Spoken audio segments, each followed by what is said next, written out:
đầm bay cùng oi khát pe về lia dú dương từng óc khné tới sắc xa pe còn lư từng óc khné con ná đầm bay nghi xua không ca vô ắt tận ấy nay ắt bọt bò dương ná chàng chân con từng óc khné an tam nè kêu từng óc khné con ná nè kêu an chún chàng sắc xa pe còn lư mùi rật chà rật thạ pe chỉ niếm miên này thả ỏm nái sạch đây ở trà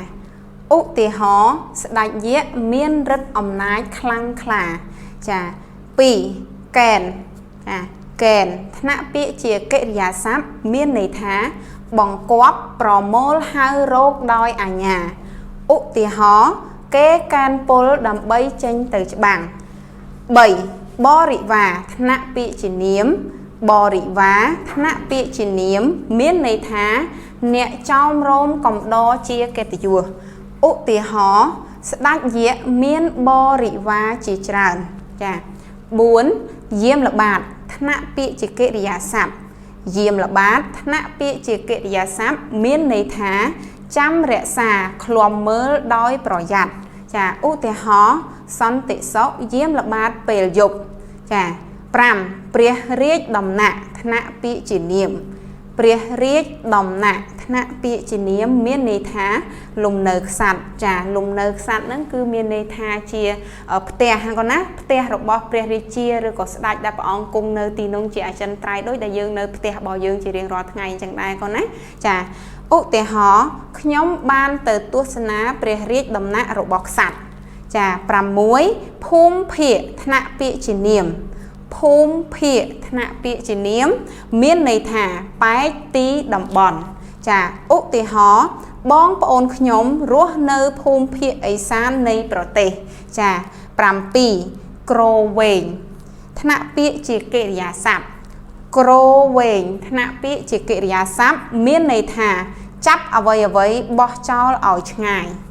chà chắp ở với bỏ trò ngay bên này tha là bỏ đã nơi chật còn ai nướng còn ai ta ho thà thôi thọc ấy chẳng chọc cho cục viên từ ngay bây giờ mẹ rong mua màu ấy chẳng từ nó có rư cô là bỏ để từ tua là một chẳng chọc cục viên trò ngay bị luôn bỏ giường tua này con chà ụ tì hó pol dễ đọ đam chơ cầu viên chào chà pol dễ đọ đam chơ cầu viên chào chẳng coi bị con tận óc nè ban an nâng sắc xa bị còn lư rụi hái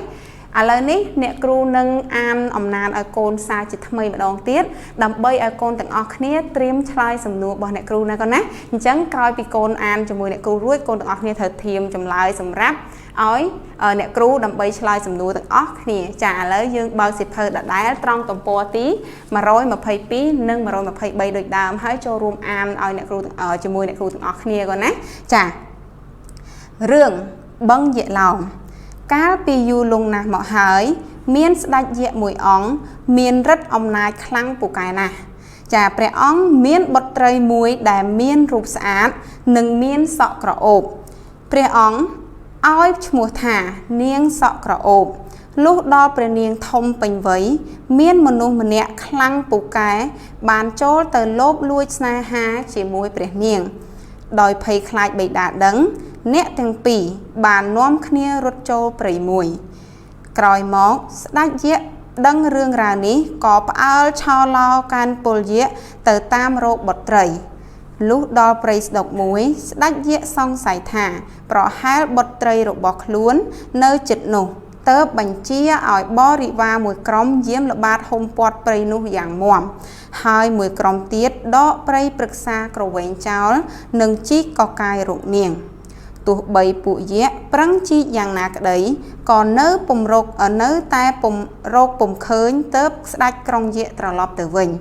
à sai đời phụ dễ có cài rụng niềng sọ krọ ốp tớp ti nô khai chỉ srah muối nớ khăn đồng bon la bàn xía sọc lùm phát khát rót nạ kỳ rí đài kê hà thả srah dễ lóm rồi hốt một đó sọc ngày chà băng dễ lóng chỉ srah muối miên tức thà chuyền chả đội đại nè kêu bàn bằng hai cô nó không rùm bánh bánh cô nát cú sạch men ten chả srah ní miên trong rơi chặt sập mệt srah dễ lóng miên riêng rùng vùng mul sma nia rồi đời prang nơi ta một srah miên đau mạ preng mạ prang sao máu sĩ món đốt bìa bình នៅជុំវិញស្រះមានផ្លូវដ៏វិចិត្រដែលអាចបើកបររថយន្តបានយ៉ាងស្រួលនិងមានព្រះរាជដំណាក់ភោជនីយដ្ឋានតូចៗសម្រាប់ទទួលភ្ញៀវនៅក្នុងស្រះមានមច្ឆាតូចធំគ្រប់ប្រភេទហិចហាលទាំងហ្វូងអ្នកដំណើរណាដែលបានទៅដល់ខេត្តរតនគិរីគេពុំដែលភ្លេចទៅលំហែឬទស្សនាស្រះយក្សឡោមឡើយព្រោះកន្លែងនោះជារមណីយដ្ឋានមួយល្អនៅក្នុងភូមិភាគឦសានសម្រួលពីសៀវភៅប្រជុំរឿងព្រេងភាគទី6ទំព័រទី98ចាឥឡូវអ្នកគ្រូបានអានចប់ហើយកូនណាអ្នកគ្រូនឹងពន្យល់កូនចាអញ្ចឹងនៅក្នុងរឿងរបស់យើងនេះរឿងនិទានដែលតាក់ទងទៅជាមួយនឹងបឹងយក្សឡោមរបស់យើងគឺនៅក្នុងសៀវភៅគឺគេបានដាក់ឲ្យកូនថាជារឿងព្រេងដែលតាក់ទងជាមួយនឹងបឹងយក្សឡោមដោយសារតែមានស្ដេចយក្សមួយអង្គគាត់មានឫទ្ធិអំណាចខ្លាំងហើយគាត់ក៏មានបុត្រីមួយដ៏ស្រស់ស្អាតហើយមានសក់ក្រអូបទៀតផងចាតែមួយរយៈក្រោយមកព្រះនាងក៏មានស្នេហាជាមួយនឹងបុរសជាមនុស្សធម្មតាហើយក៏រត់ចេញទៅដើម្បីព្រោះតែខ្លាចព្រះបិតាដឹងនៅពេលដែលដឹងថាបុត្រីនឹងបានបាត់ខ្លួនទៅស្ដេចយក្សនឹងក៏ខឹងក្រោធខ្លាំងមែនទែនហើយក៏ចាប់ផ្ដើមប្រើពលសេនារបស់ខ្លួននឹងទៅតាមរកព្រះនាងគ្រប់ទិសទីទោះបីជាទៅដល់ទីណាក៏ដោយក៏នៅតែរកមិនឃើញហើយទៅដល់ព្រៃមួយក៏ឃើញព្រៃនឹងស្ដុកក៏មានចិត្តសង្ស័យថាប្រហែលបុត្រីរបស់ខ្លួនហើយនឹងបុរសម្នាក់នឹងលាក់ខ្លួននៅទីហ្នឹងឯងក៏ប្រើពលយក្សនឹងឲ្យយាមល្បាតយ៉ាងតឹងរឹងបំផុតហើយក្រុមយក្សមួយចំនួននឹងក៏បានដកដើមឈើឬក៏ជីកស្កកាយដីនឹងដើម្បីរកពនាងក៏ប៉ុន្តែនៅតែរកពុំឃើញហើយស្ដេចយក្សនឹងក៏សម្រេចចិត្តថាត្រឡប់ទៅលំនៅរបស់ខ្លួនវិញទៅចាដោយអាស្រ័យដោយហេតុដែលបានជីកកកាយរនាងសក់កអូបបែបហ្នឹងហើយទៅនៅតំបន់នោះคล้ายទៅជាបឹងមួយយ៉ាងធំដែលស្ថិតនៅក្នុងតំបន់ឡាបានសៀកស្រុកលំផាត់ខេត្តរតនគិរីដែលអ្នកភូមិរបស់យើងនឹងសន្មតហៅឈ្មោះបឹងនឹងថាបឹងយក្សឡោមចាអញ្ចឹងនៅក្នុងប្រវត្តិសាស្ត្រគឺគេបានចារមករឿងព្រេងដែលតាក់ទងបែបហ្នឹងក៏ប៉ុន្តែនៅក្នុងវិទ្យាសាស្ត្រដែលគេបានសិក្សាស្រាវជ្រាវចានឹងតាមអ្នកគ្រូសិក្សាស្រាវជ្រាវមកខាងក្រៅដែរទេកូនណាគឺស្រះបឹងយក្សឡោមហ្នឹងគឺជាស្រះមួយដែលកើតឡើងដោយសារតែបន្ទុះភ្នំភ្លើងកាលពីយូរលង់ណាស់ទៅហើយណាគឺផ្ទុះភ្នំភ្លើងមកបង្កើតបានទៅជារណ្ដៅមួយធំដោយតែកូនបានឃើញអញ្ចឹងណាគឺបង្កើតបានទៅជារណ្ដៅមួយនឹងក៏មានទឹកដក់ទឹកអីរហូតមកដល់សប្តាហ៍ថ្ងៃហ្នឹងគឺបន្ទុះភ្នំភ្លើងហ្នឹងវាកើតឡើងយូរទៅហើយណាអញ្ចឹងកាលពីសម័យមុនវាមានជម្រៅជ្រៅរហូតដល់70ម៉ែត្រចាឬក៏80ម៉ែត្រលើសពីនឹងទៀតប៉ុន្តែដល់ពេលចេះតែយូរទៅប្រហែលជាដោយសារតែទឹកភ្លៀងឬក៏ដោយសារតែគ្រោះទឹកជំនន់ផ្សេងណាកូនវាបានហូរចូលនៅប្រភេទដីល្បាប់អីផ្សេងចេញពីខាងលើចូលទៅក្នុងបឹងហ្នឹងធ្វើឲ្យបឹងហ្នឹងរាក់រហូតដល់ឥឡូវហ្នឹងគឺអ្នកគ្រូស្រាវជ្រាវមើលនៅសល់ត្រឹមតែជិត50ម៉ែត្រតែប៉ុណ្ណោះជម្រៅរបស់បឹងហ្នឹងណាកូនណាហើយមានរាងជារង្វង់មូលនៅដដែលហើយមានរង្វង់ព័ទ្ធជុំវិញហ្នឹងប្រហែលជា2000ម៉ែត្រជាងជិត3000ម៉ែត្រប៉ុណ្ណាគឺជិត3000ម៉ែត្របរិមាណនៅជុំវិញហ្នឹងហើយមានអង្កត់ផ្ចិតរហូតដល់800ម៉ែត្រចាហ្នឹងគឺជាការស្រាវជ្រាវជាក់ស្ដែងដែលអ្នកគ្រូបានអានសភៅខ្លះហើយឥឡូវកូនទាំងអស់គ្នានឹងចូលទៅដល់ការឆ្លើយសំណួរចាវគ្គល្អរបស់យើងបានមកដល់ហើយចាអញ្ចឹងសំណួររបស់យើង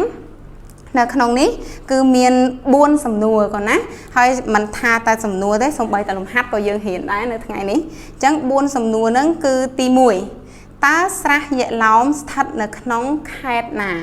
ស្រួលងាយសម្រាប់កូនដែលឆ្លាតកូនច្បាស់ជាឆ្លើយឲ្យអ្នកគ្រូយ៉ាងបញ្ញាប់មិនទាន់គ្រូសួរផងកូនឯងដឹងបាត់ហើយអញ្ចឹងឯងកូនចាគឺបឹងយក្សឡោមរបស់យើងគឺស្ថិតនៅក្នុងខេត្តរតនគិរីចានៅក្នុង